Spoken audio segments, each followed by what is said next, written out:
Saudara-saudari yang dikasihi Tuhan, kita memasuki ibadah minggu pertama setelah Trinitatis. Untuk itu kita persiapkan hati dan pikiran kita untuk memasuki ibadah. Kita berdoa di dalam hati masing-masing.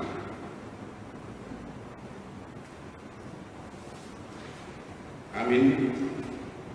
Saudara-saudari, melalui topik minggu hari ini kita diajak untuk menjauhkan ketamakan, karena firman Tuhan berkata, sebab walaupun seorang berlimpah-limpah hartanya, hidupnya tidaklah tergantung daripada kekayaannya. Tuhanlah yang menjadi sumber kehidupan kita. Dengan demikian, marilah kita melalui mencari harta kekayaan yang datang dari Allah Tuhan kita.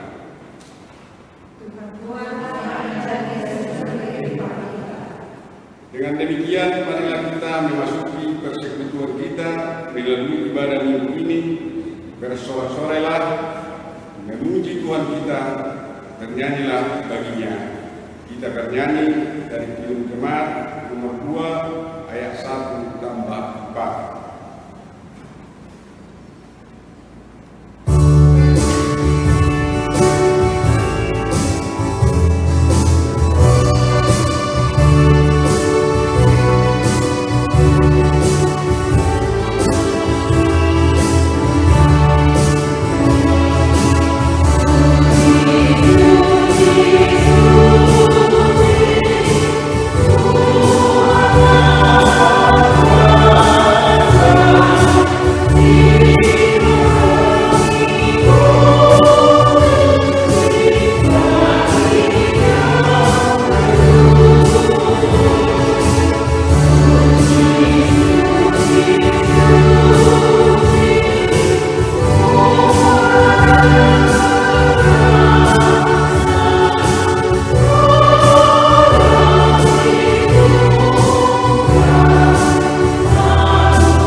Di dalam nama Allah Bapa dan nama Anaknya Tuhan Yesus Kristus dan nama Roh Kudus yang menciptakan langit dan bumi.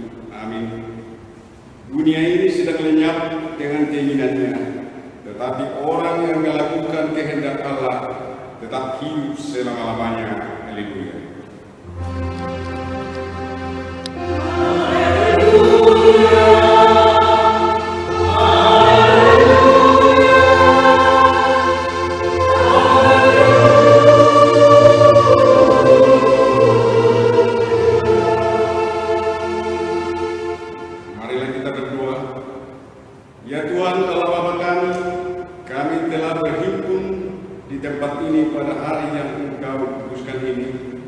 Bukanlah telinga dan hati kami, supaya kami dengan sukacita mendengar firman-Mu yang kudus, dan agar kami memelihara dan menghayati di dalam hati kami, serta penuh pengharapan berdoa kepada-Mu. Ajarlah kami menghitung hari-hari kami sedemikian, hingga kami beroleh hati yang bijaksana. Terimalah kami ke dalam hidup yang kekal, di mana kami akan memuji Engkau di dalam anakmu Yesus Kristus Tuhan kami. Amin. Kita bernyanyi dari Kidung Jemaat 457 ayat 2 dan ayat 4.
Yang menjadi hukum Tuhan bagi kita tertulis dalam Amsal 20 ayat 13. Janganlah menyukai tidur supaya engkau tidak jatuh miskin.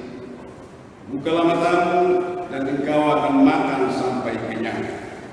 Marilah kita bersama-sama memohon kekuatan dari Tuhan kita.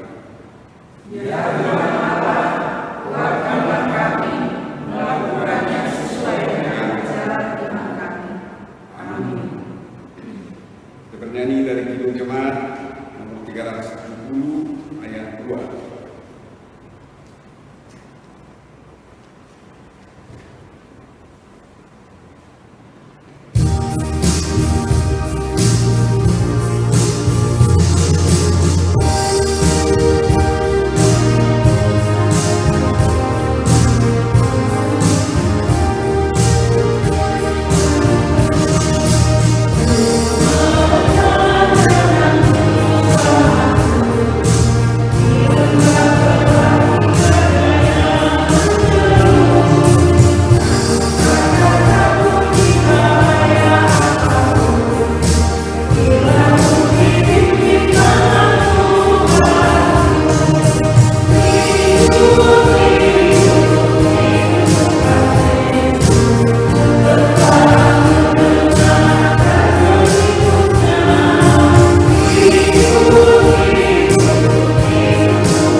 Saudara-saudara, dengan penuh penyesalan, marilah kita datang menghampiri pelataran Tuhan untuk mengaku dosa-dosa kita di hadapan-Nya.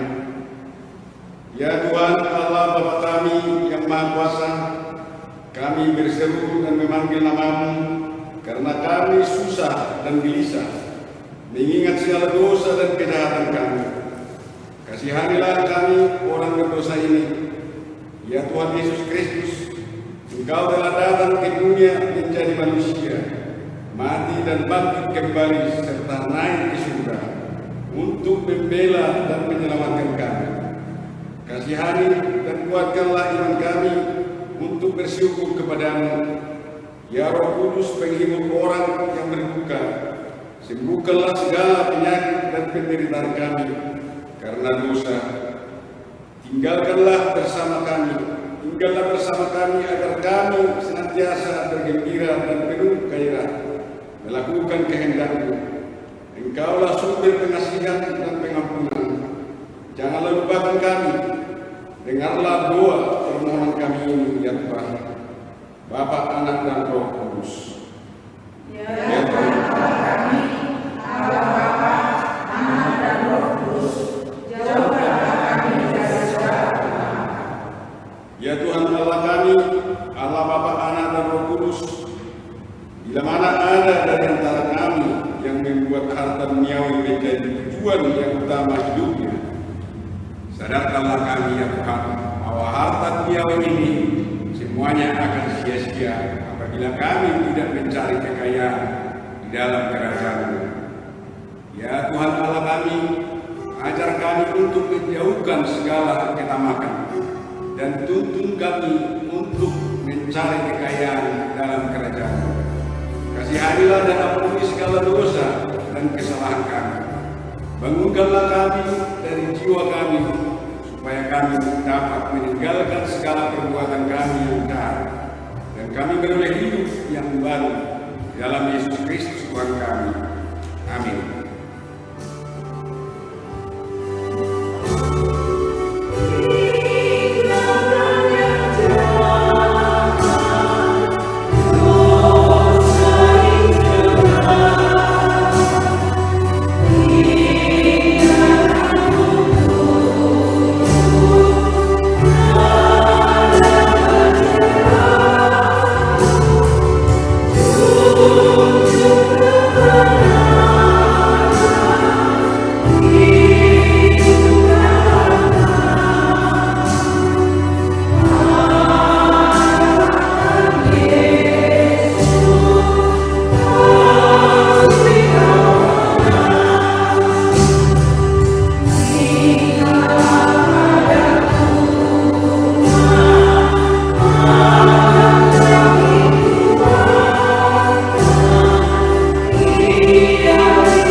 Janji Tuhan akan keampunan dosa kita, karena semua orang telah berbuat dosa dan telah kehilangan kemuliaan Allah, dan oleh karena kasih karunia telah dibenarkan dengan cuma-cuma karena penebusan dalam Kristus Yesus.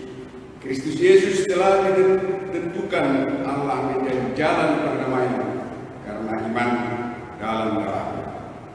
Kemuliaan bagi Allah di tempat yang maha tinggi. Amin.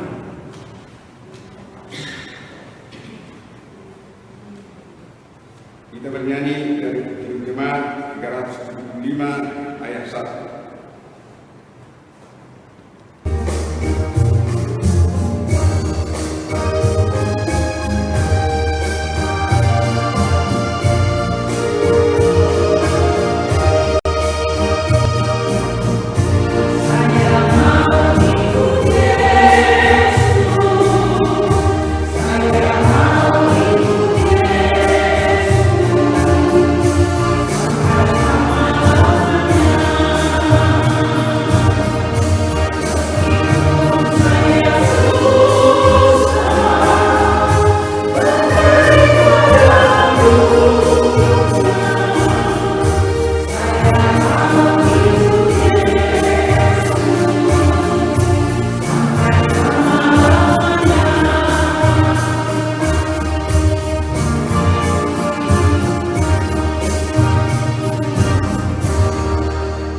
Epistel minggu ini diambil dari Amsal 22 ayat 2 sampai ayat 29. Janganlah merampasi orang lemah karena ia lemah, dan janganlah menginjak-injak orang yang berkesusahan di pintu gerbang, sebab Tuhan membela perkara mereka dan mengambil nyawa orang yang merampas mereka.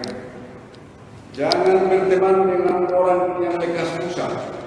Jangan bergaul dengan seorang teman, supaya engkau jangan menjadi biasa dengan tingkah lakunya dan memasang jerat bagi dirimu sendiri. Jangan engkau termasuk orang yang membuat persetujuan dan menjadi penanggung hutang. Mengapa orang akan mengambil tempat tidurmu dari bawahmu bila engkau tidak mempunyai apa-apa untuk membayar kembali?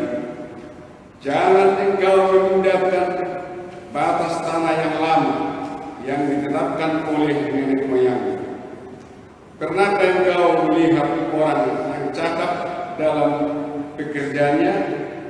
Di hadapan raja-raja dia akan berdiri, bukan di hadapan orang-orang yang hina. Demikian firman Tuhan. Berbahagialah orang yang mendengarkan firman Allah serta memeliharanya. Amin. Kita bernyanyi dari jemaat nomor 19 ayat 1 tambah 5.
Marilah kita bersama-sama mengaku iman kepercayaan kita sebagaimana teman-teman seiman di seluruh dunia.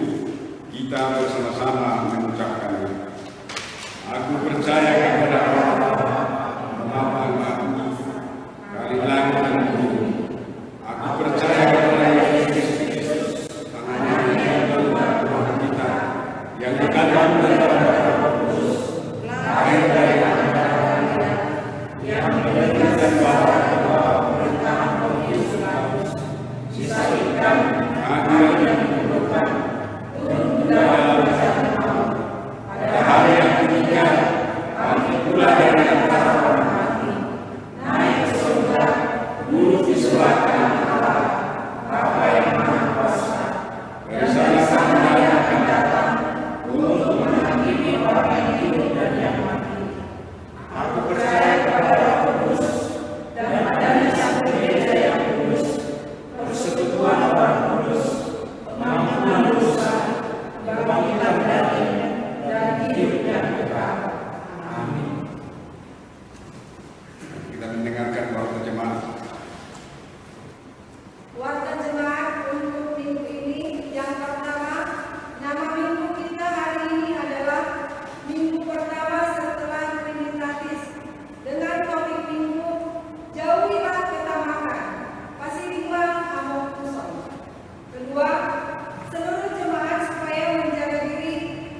Kita bernyanyi dari Jemaat 362 ayat 1 dan 2.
Damai sejahtera Allah yang melampaui segala akal akan memelihara hati dan pikiran kamu sekalian di dalam Kristus Yesus Tuhan kita. Amin. Shalom. Shalom. Firman Tuhan bagi kita di saat ini yaitu dari Injil Lukas pasal 12 dimulai dari ayat 13 hingga ayat yang ke-21.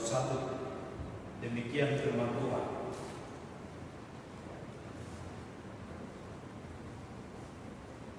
Seorang dari orang banyak itu berkata kepada Yesus, "Guru, katakanlah kepada saudaraku supaya ia berbagi warisan dengan aku."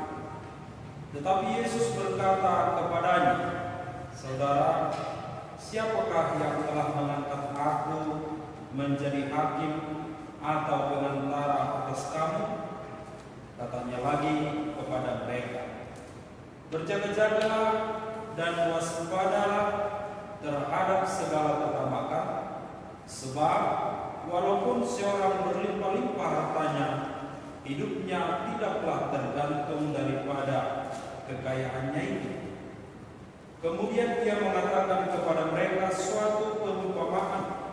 Katanya, "Ada seorang kaya, tanahnya berlimpah-limpah hasilnya. Ia bertanya dalam hatinya, apakah yang harus aku perbuat, sebab aku tidak mempunyai tempat di mana aku dapat menyimpan hasil tanahku." Lalu katanya, "Inilah yang akan aku perbuat. Aku akan merombak lumbung-lumbungku dan aku akan mendirikan yang lebih besar, dan aku akan menyimpan di dalamnya segala gandum dan barang-barang.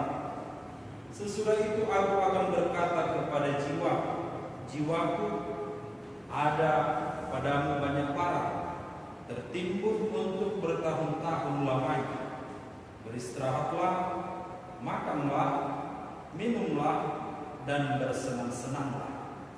Tetapi firman Allah kepadanya, "Hai engkau orang bodoh, pada malam ini juga jiwamu aku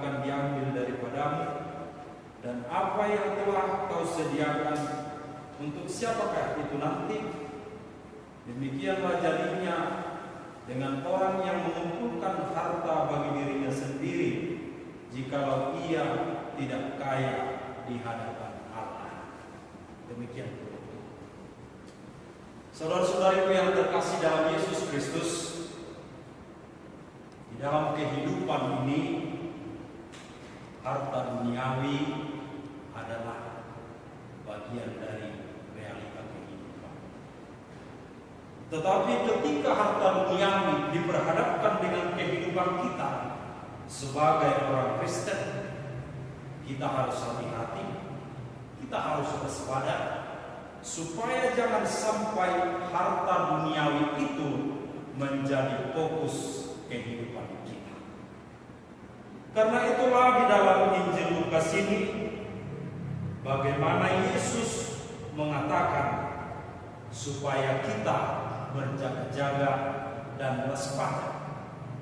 Karena saudara-saudariku, bisa saja tanpa tidak kita sadari, sesungguhnya hidup kita sudah sama seperti yang dikatakan Yesus di dalam Injil Lukas ini, atau perumpamaan Yesus tentang seorang kaya yang bodoh.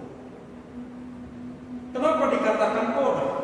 Sesungguhnya bukan karena dia kaya atau miskin, tetapi karena mindset yang ada di dalam pikirannya tidak sesuai dengan keinginan Tuhan. Saudara-saudariku yang terkasih dalam Yesus Kristus, kita harus selalu memperhatikan diri kita. Kita harus selalu memperhatikan pola pikir kita. Kita harus selalu memperhatikan apa sesungguhnya yang telah kita perbuat, supaya setiap saat kita bisa mengintrospeksi diri kita, supaya kita tidak jatuh kepada yang namanya ketamakan. Ketamakan itu adalah seseorang yang berusaha mengumpulkan harta sebanyak mungkin dan membuat harta duniawi ini menjadi fokus utama di dalam kehidupan. Di dalam Injil Lukas pasal 12 ini, LAI membuat judul orang kaya yang bodoh. Di dalam Injil Lukas ini digambarkan, kalau dikatakan di sini orang kaya yang bodoh, dari sudut pandang dunia mungkin kita berkata bahwa dia tidak bodoh. Justru dia lebih pintar atau lebih bijaksana kalau kita tinjau dari sudut pandang dunia. Karena dia berusaha untuk mengumpulkan harta sebanyak-banyaknya supaya ada persediaan untuk dia nikmati di dalam perjalanan hidupnya. Tetapi dari sudut pandang teologi dan dari sudut pandang yang kita imani, Bapak Ibu, sesungguhnya apa yang diperbuat oleh orang kaya yang diucapkan Yesus dalam perumpamannya di dalam Injil Lukas ini, melalui apa yang dia laksanakan, orang kaya itu justru dia berpikir dan terfokus terhadap apa yang namanya harta dunia, dan dia justru lupa kepada apa yang diinginkan Tuhan. Saudara-saudariku yang terkasih dalam Yesus Kristus, kita harus mengingat bahwa berkat harta dunia adalah dari Tuhan. Sekalipun dalam kitab Injil, sebagaimana bisa kita baca, iblis juga pernah mencobai Tuhan Yesus, dan dikatakan bahwa jika Yesus menyembah iblis, dunia akan diberikan. Tetapi yang pasti harus kita ingat, saudara-saudariku, bahwa berkat itu akan diberikan Tuhan kepada kita asal kita mau berusaha. Bahwa kita akan dicukupkan ketika kita mau bekerja, ketika kita mau berusaha untuk menata kehidupan kita, ketika kita mau untuk melakukan banyak hal, tetapi kita harus mengingat segala sesuatu yang kita lakukan itu harus sesuai dengan keinginan Tuhan. Jangan sampai saudara-saudariku, karena harta duniawi, karena mengejar yang namanya dunia, kita menghalalkan segala cara, atau bahkan dengan keinginan akan harta duniawi. Bisa kita saksikan melalui media ataupun berita-berita bagaimana banyak orang menjadi koruptor, banyak orang berkolusi, atau bahkan banyak orang menjadi pencuri, atau bahkan banyak orang justru mengambil harta saudaranya sendiri. Karena itu saudara-saudariku, ketika situasi seperti itu terjadi, bukan hanya orang lain yang kita rugikan, tetapi yang kita rugikan yang pertama adalah diri sendiri. Ketika ketamakan menghinggapi pikiran kita, ketika ketamakan tinggal di dalam pikiran kita, maka kita tidak akan pernah tenang, jiwa kita tidak akan pernah damai, dan kita akan menjadi kabar buruk bagi siapapun. Di dalam Injil Lukas ini, melalui perumpamaan Yesus, dikatakan seorang orang kaya tadi bodoh bukan karena kekayaannya, tetapi apa saudara-saudari?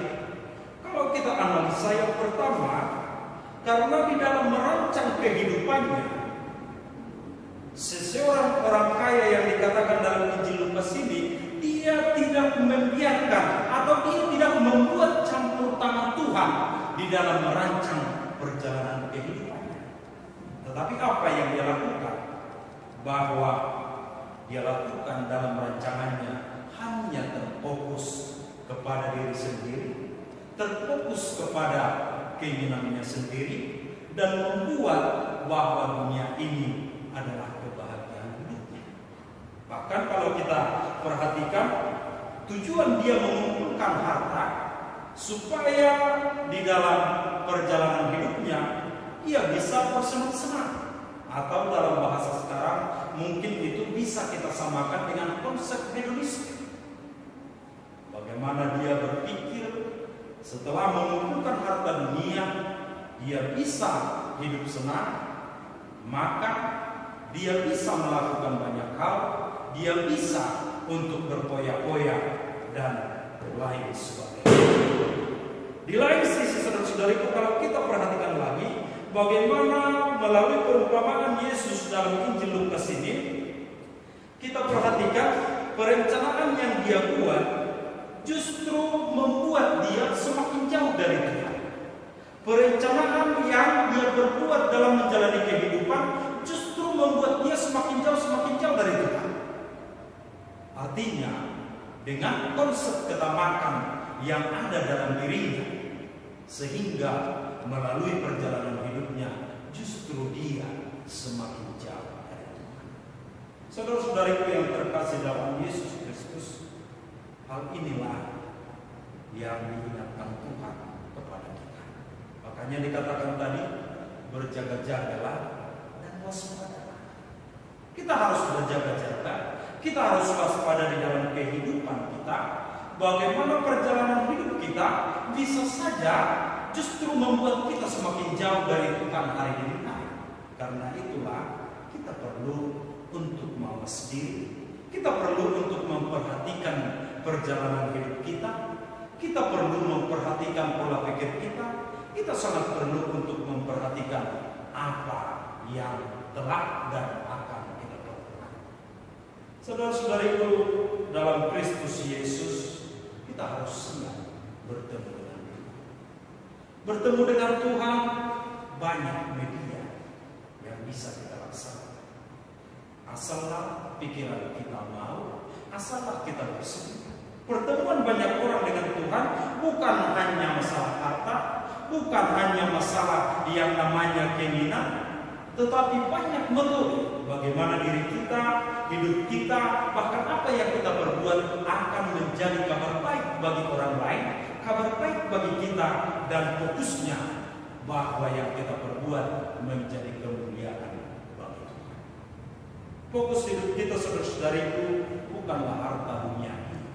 Kita harus mengingat bila mana waktu kita habis, bila mana kesempatan di dunia ini telah berakhir, semua yang ada di dunia ini akan kita tinggalkan. Sama seperti pertanyaan Tuhan Yesus dalam perumpamaannya, dia bertanya, kepada siapa nantinya yang kamu kumpulkan itu ketika kita dipanggil Tuhan. Ketika kita meninggalkan dunia ini, saudara-saudariku, kita bukan lagi berbicara soal berapa banyak harta yang kita miliki. Kita bukan lagi berbicara soal bagaimana kehormatan atau bagaimana persiapan kita, berapa banyak tabungan kita atau berapa banyak uang atau harta yang bisa kita wariskan. Tetapi ketika waktu kita di dunia ini telah berakhir, satu hal yang harus kita tanya atau yang akan ditanya, apakah kita punya tempat di surga? Apakah kita akan masuk kepada tempat yang telah dikatakan Tuhan Yesus yang telah dipersiapkan, yang telah Dia persiapkan di surga? Apakah kita memilikinya? Apakah Bapak Ibu memilikinya? Apakah saudara-saudariku kelak memilikinya?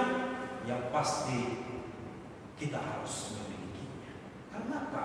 Karena Yesus kita, Yesus penebus kita telah mempersiapkan tempat kita di surga. Tetapi sebelum ke situ, saudara-saudariku, di dunia ini pun kita harus benar-benar telah mempersiapkan diri. Untuk itulah kita harus benar-benar mempersiapkan jiwa kita untuk memperoleh kekayaan surga, untuk memperoleh kerajaan Allah. Karena itu kita harus seperti yang dikatakan Yesus, berjaga-jaga. Kita harus waspada betul untuk menghadapi situasi kehidupan. Terlebih saudara-saudariku, di dalam situasi ini, bagaimana situasi yang dihadapi dunia saat ini, banyak orang yang kehilangan pekerjaan ataupun banyak orang yang justru jatuh miskin karena situasi. Dalam situasi ini mungkin kita lebih terfokus tentang apa yang akan kita makan, atau pikiran kita akan terfokus terhadap apa yang dinamakan kebutuhan. Tetapi walaupun situasinya seperti itu, kita harus tetap waspada. Jangan sampai bahwa berbicara soal kebutuhan-kebutuhan yang menjadi fokus kehidupan kita. Tetapi dalam situasi seperti ini pun, kita harus benar-benar waspada dan menjagakan diri kita, saudara-saudara. Jangan sampai kita meninggalkan hal yang lebih penting. Kita meninggalkan apa yang menjadi misi Allah dalam diri kita.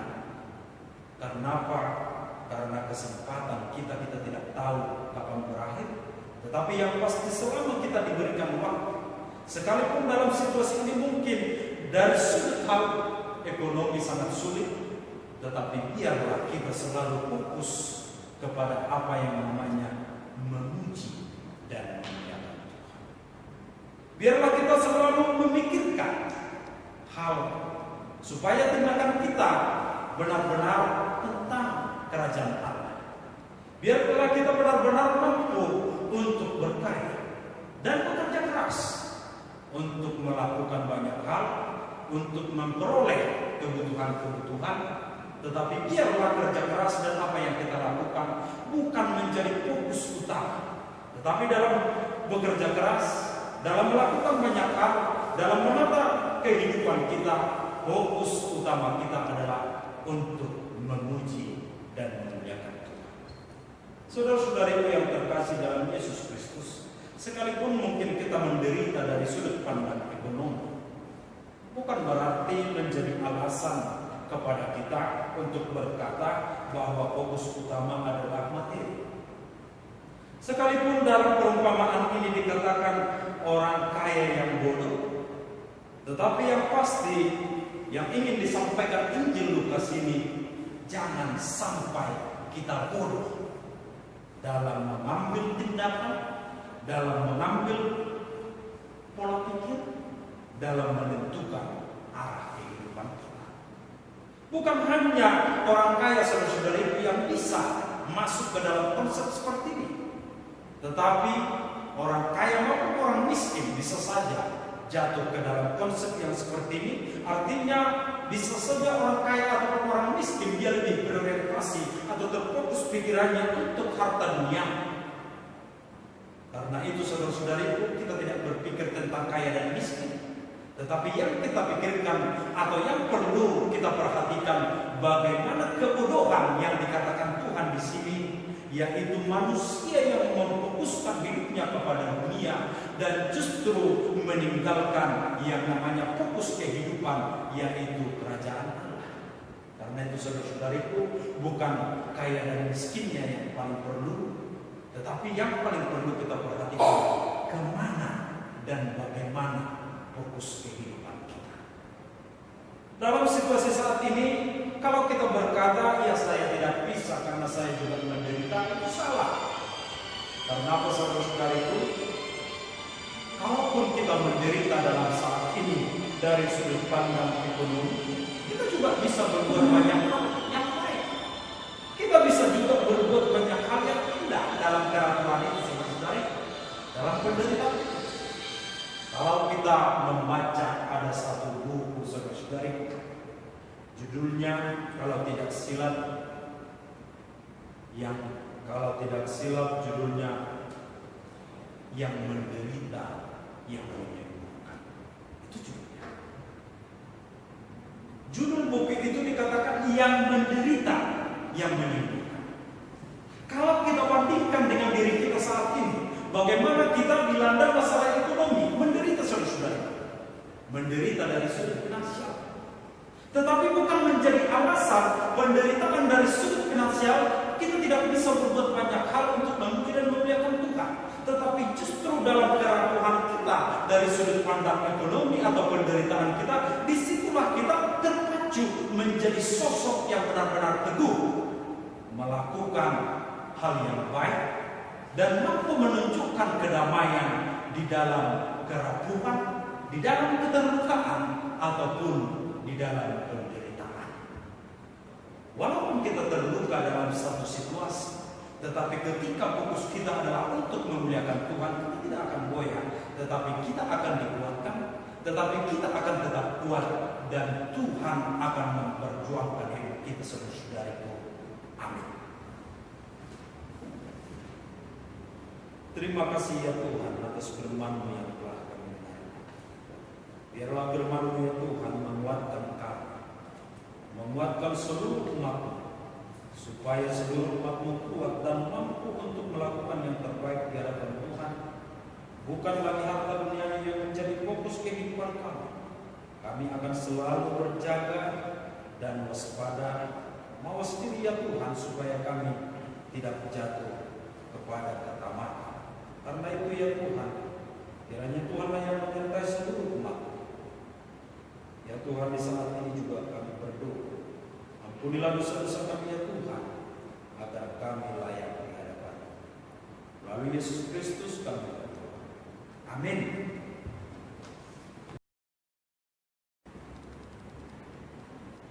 Kita bernyanyi dari Kidung Jemaat nomor 364 ayat 1 dan ayat 2 sambil mengumpulkan persembahan. Amin.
Ya Allah Bapa kami yang di surga, kami mengaku bahwa Tuhan adalah sumber dari segala karunia yang melimpah dalam kehidupan kami masing-masing. Sebagian daripada karunia itu kami serahkan kembali sebagai persembahan kepada Tuhan.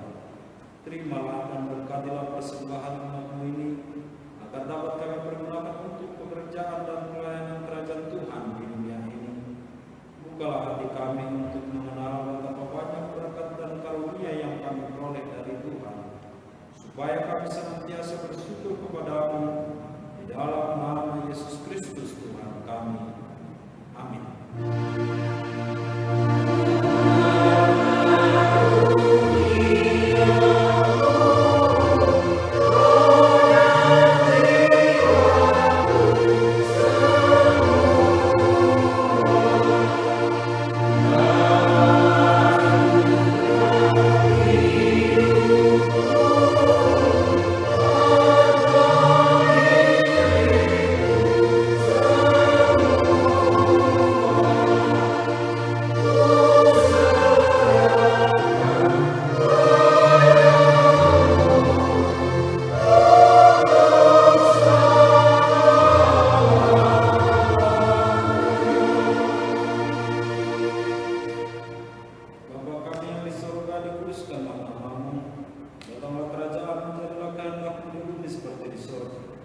Berikanlah kami pada hari ini makanan kami yang secukupnya, dan ampunilah kami akan kesalahan kami seperti kami juga telah mengampuni orang yang bersalah kepada kami.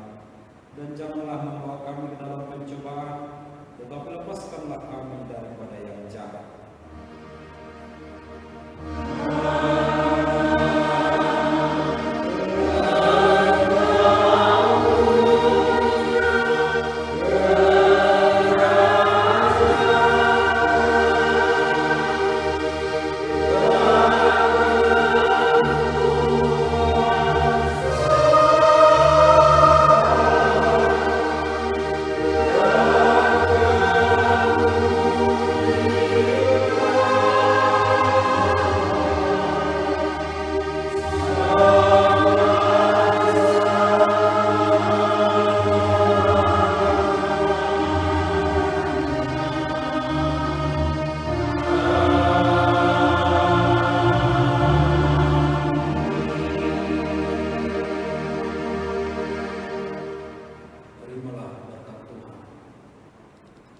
Tuhan memberkati engkau dan melindungi engkau. Tuhan menyinari engkau dengan wajah-Nya dan memberi engkau kasih karunia. Tuhan menghadapkan wajah-Nya kepadamu dan memberi engkau damai sejahtera. Amin.